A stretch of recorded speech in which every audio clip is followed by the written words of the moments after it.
Stuff you got to know before you go uh, buying a house. Mold. Mold. Wow. I'm sure you have as many mold stories as I do, Ryan. Probably. Let's talk about mold. What is one of your best stories? We'll begin that way. Wow. One of my best stories of mold. Well, I've got a couple best stories. Well, I don't know which one tops the other. Yeah. The one that comes into mind particularly is an older 1970s home Okay. that was vacated because of mold. Uh-huh. It was in every room and every wall, and looked like someone sprayed it everywhere. Every wall. Every wall. So was this one of those sabotage homes where somebody had been foreclosed on and so they flooded the place? You know, that's what I was thinking. Uh-huh. But I'm not sure. Okay. It was every wall, and so I was wondering where the water was coming from, and that possibly could have been it. Uh-huh.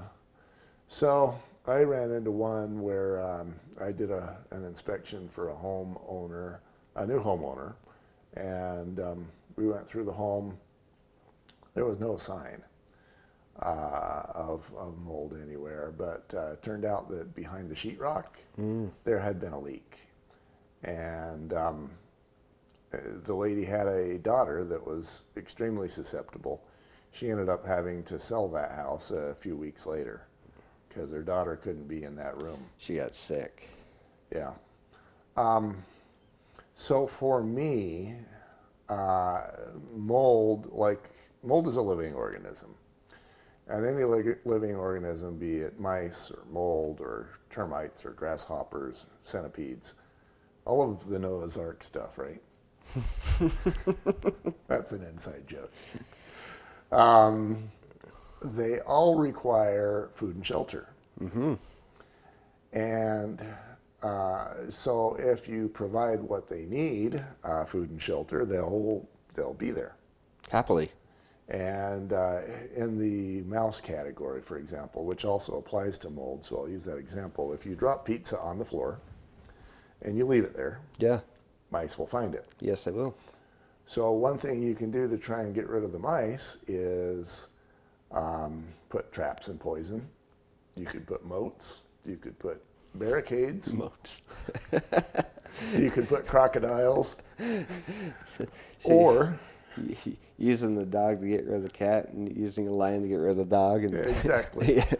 Or you could pick up the pizza. Yeah. And by picking up the pizza, you're eliminating the food source. Now the mice, in this story, they die off. And they go away. Same thing with mold. Mold need wet wood, or anything that used to be wet, anything that used to be wood, paper, cardboard, that sort of thing.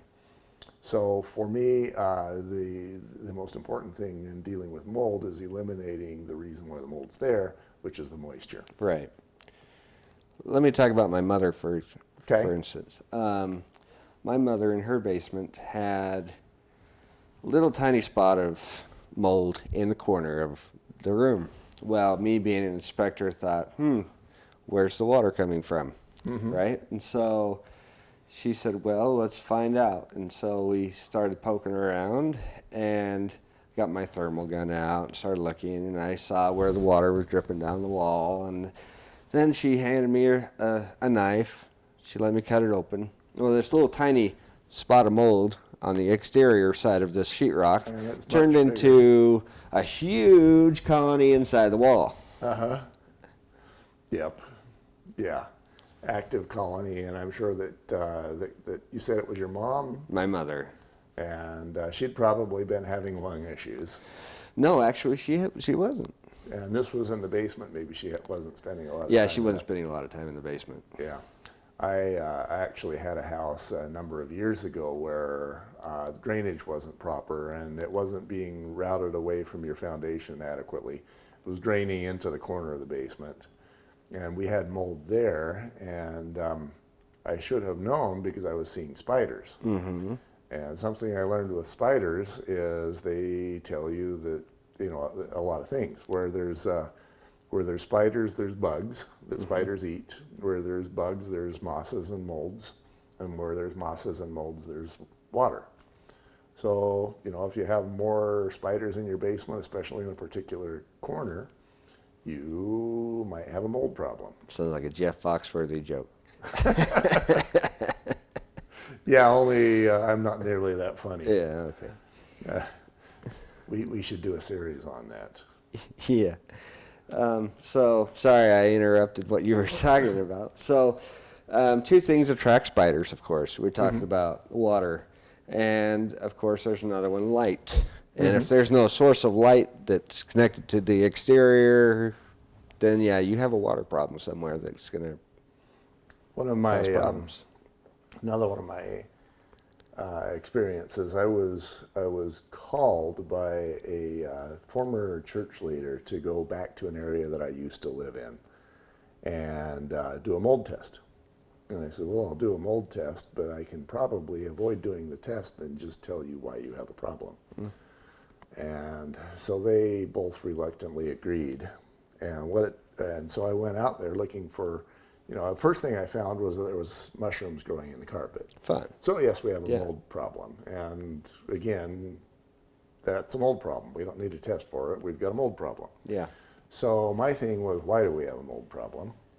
And it turned out that they were injecting water from the furnace condensate down below the concrete, but that injection was under a certain amount of pressure.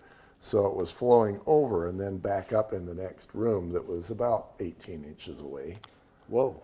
And that water was coming up there and growing mushrooms in the carpet.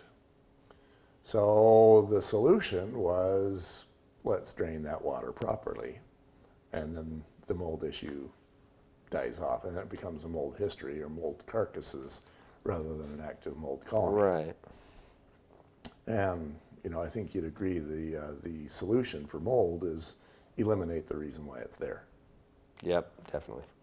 So your mom, in her case, she had water coming from where? The kitchen sink upstairs. Interesting. Yeah, so she didn't know that the drainage in the pipe in the wall was dripping. It had a crack in the ABS. And it was flowing, following the pipe all the way downstairs. In the ABS, that's the sewer line. They were using ABS. Not necessarily, no. They've used ABS a lot in different types of drainage, as your 1.5 for your sink and shower. But they do that a lot for sewer lines, yes. Okay. In the home, but not But when it you're was actually exterior. a pressurized line. That No, was it wasn't. flowing. It wasn't pressurized. It was a drainage. Okay. Yeah. And was it leaking actually at one of the valves in the sink? No, actually, it was just whenever you put water down the drain. Oh, then some of it would drip through. Then some of it would drip through. But it was she used the sink a lot. She's an avid cooker. Kitchen and sink. Yeah. So that's where her mold came from. Okay, so I guess the lesson to learn for a home buyer as relates to mold is what? Know that mold is everywhere, and the thing is, you don't want a lot of it, and you don't want water in the home.